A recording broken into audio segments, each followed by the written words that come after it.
فيه بالقوة. Karena Islam itu selalu dengan kekerasan. Demikian juga wanita-wanita pekerja di kantor boleh menyusui teman sekantor.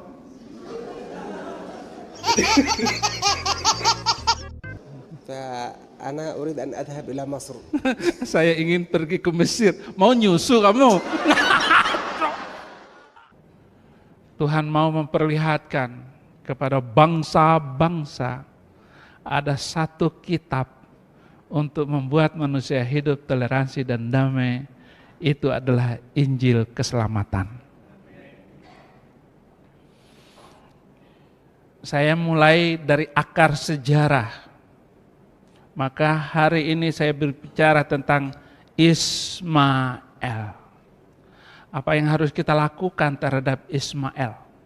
Saudara-saudara, saya datang dengan agak banyak tim hari ini yang ya mungkin yang bersaksi ada turunan nabi ya. Saya mau panggil dulu, saya sendiri jadi orang Kristen sudah merasa aneh. Kok bisa-bisanya saya guru Al-Quran tiba-tiba bertobat terima Yesus.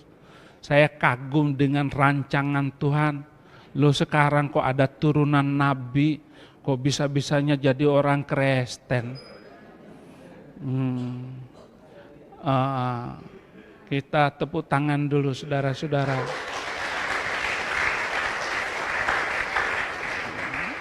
Ana urid ila akhi George takuddam ilal amam limadha tantakil minal Islam ilal masihi khudi hada yamkin hunak ya.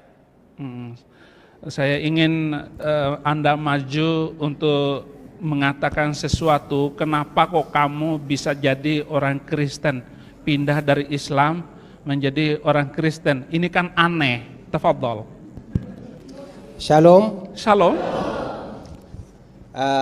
اسمي علي العطاس. Nama saya Ali Al-Attas. من اليمن. Dari Yaman. اليمن لا يوجد فيها مسيحيون. Di Yaman tidak ada orang Kristen. ولا يوجد فيها كنيسة. Tidak ada gereja. ولا يوجد فيها حتى الكتاب. Sampai Alkitab pun tidak ada. قصتي بدأت عندما كنت في المدرسة الابتدائية عندما كنت صغيرا. Cerita saya awali tatkala saya masih di SD. في الوقت الذي كنت أعود فيه من المدرسة إلى البيت. Tatkala saya pulang dari sekolah ke rumah.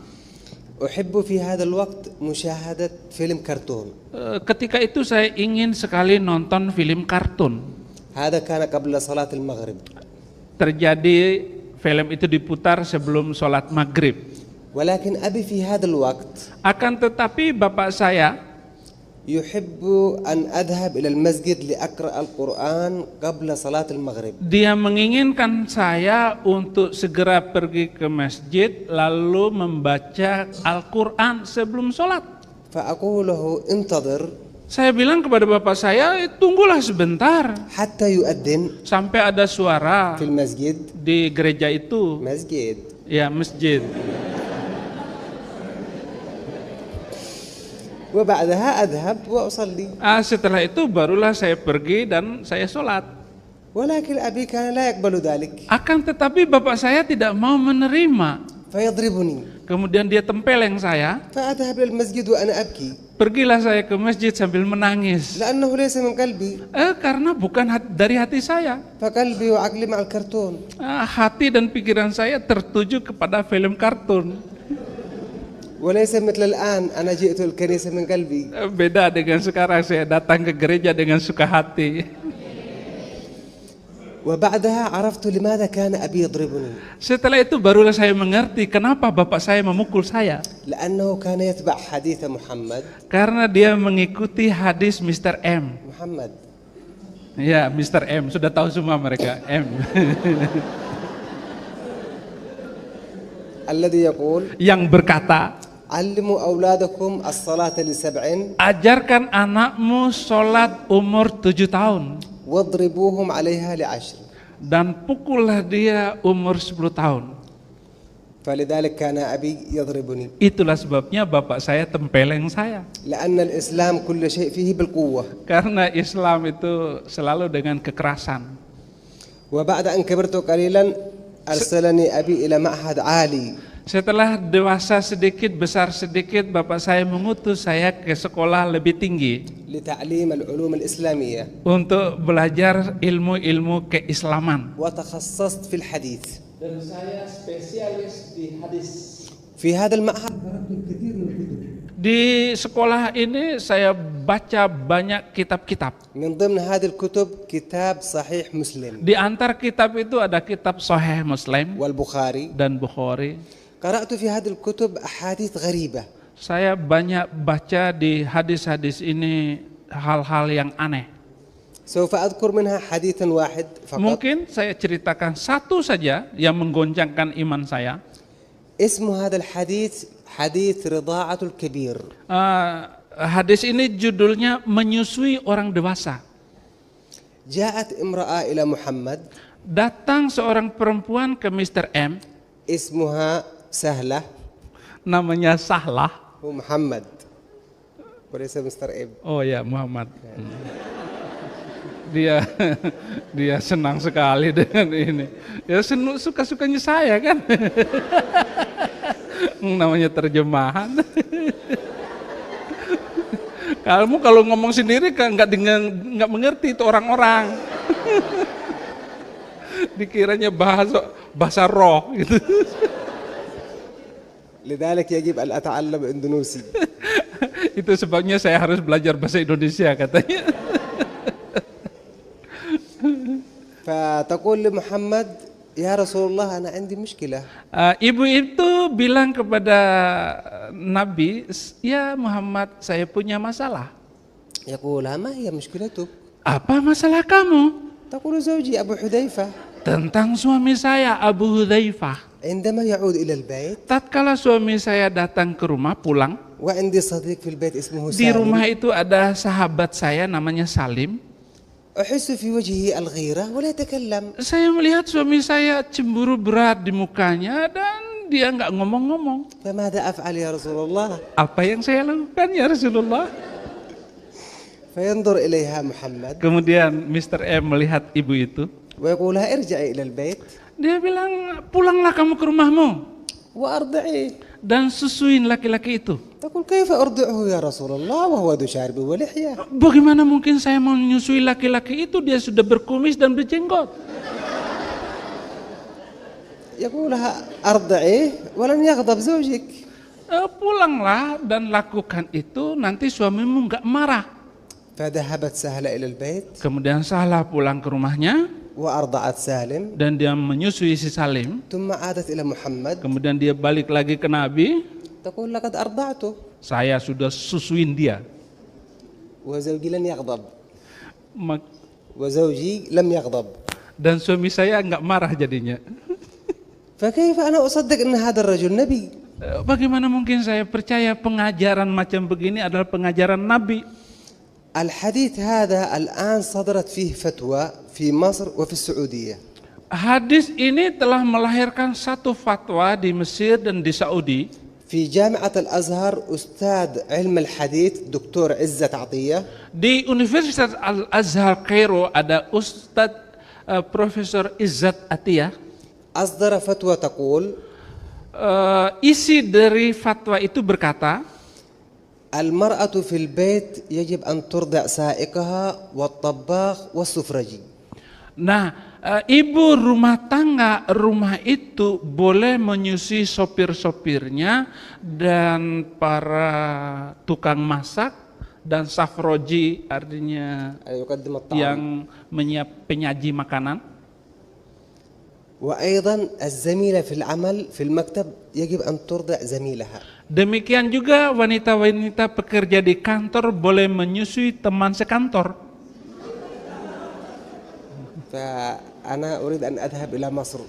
Saya ingin pergi ke Mesir. Mau nyusu kamu?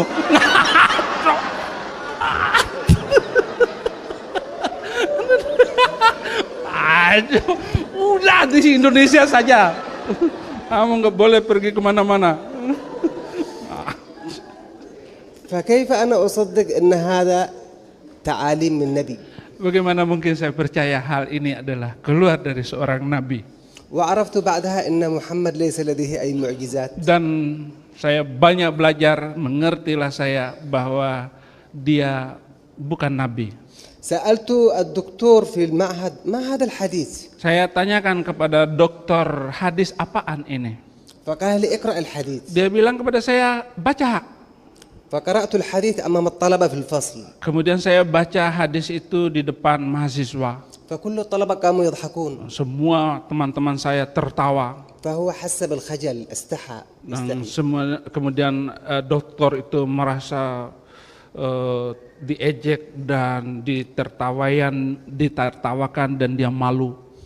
فضربني على وجهي. Dia tempeleng saya. وقال لي اخرج من الفصل. Dia bilang kepada saya, kamu keluar dari kelas. أنت شيطان. Kamu setan. قلت له هذا ليس كلامي هذا كلام محمد. Saya bilang kepada dosen saya, ini bukan omongan saya, ini omongan dosen Nabi. وخرجت بعدها وبدأت أقرأ الكثير بنفسي. Maka keluarlah saya dari kelas itu dan setelah itu saya memulai mempelajari secara didaktik sendiri. Saya banyak membaca hadis-hadis. إنه لا يوجد لديه معجزات. Dia tidak punya mukjizat. وليس مثل يسوع الرب. Berbeda dengan Yesus Kristus. الذي لديه الكثير من المعجزات. Dia memiliki banyak mukjizat. الذي يحيي الميت. Menghidupkan orang mati. ويشفي الأعمى. Orang buta melihat. والمريض يقوم ويمشي Orang ويتحرك. sakit bangkit jalan. فهذا لأنه إله. Karena dia adalah Tuhan. وبالنسبة للقرآن. Dan sebab Al-Quran pula. في القرآن كثير من الآيات تعلم القتل والإرهاب. Banyak sekali di kitab suci itu memerintahkan membunuh manusia lain dan melakukan teror. مثل سورة البقرة آية 191. Misalnya ayat surat kedua ayat 191 تقول الآية dikatakan, واقتلوهم حيث ثقفتموهم bunuhlah mereka di mana saja kamu jumpai mereka وأخرجوهم من حيث أخرجوكم. dan usirlah mereka di mana kamu diusir. هذه الآية تعلم القتل. Ayat ini mengajarkan membunuh manusia lain. وفي سورة التوبة آية 29 Dan di surat At-Taubah ayat 29 تقول الآية dikatakan, قاتلوا الذين لا يؤمنون بالله واليوم الآخر bunuhlah orang-orang yang tidak beriman kepada Allah dan hari kemudian, ولا يحرمون ما حرم الله tidak ورسوله mengharamkan apa yang diharamkan oleh Allah dan Rasul, ولا يدينون بدين الحق dan tidak beragama dengan agama yang benar, من الذين أوتوا الكتاب. yaitu orang-orang yang diberi kepada mereka Alkitab. إذن هذه الآية تعلم القتل. Ayat ini menyuruh membunuh manusia lain karena perbedaan keyakinan. وفي سورة الأنفال آية 60 Dan di surat ke-8 ayat 60, تقول وأعدوا لهم ما استطعتم من قوة dan persiapkanlah segala sesuatu daya upaya dan tentara-tentara ومن رباط الخيل dan kuda-kuda yang terikat lehernya ترهبون به عدو الله وعدوكم. untuk menteror musuh-musuh Allah dan musuh orang beriman. فهذه الآية تعلم الإرهاب. Maka ayat ini menyuruh terorisme.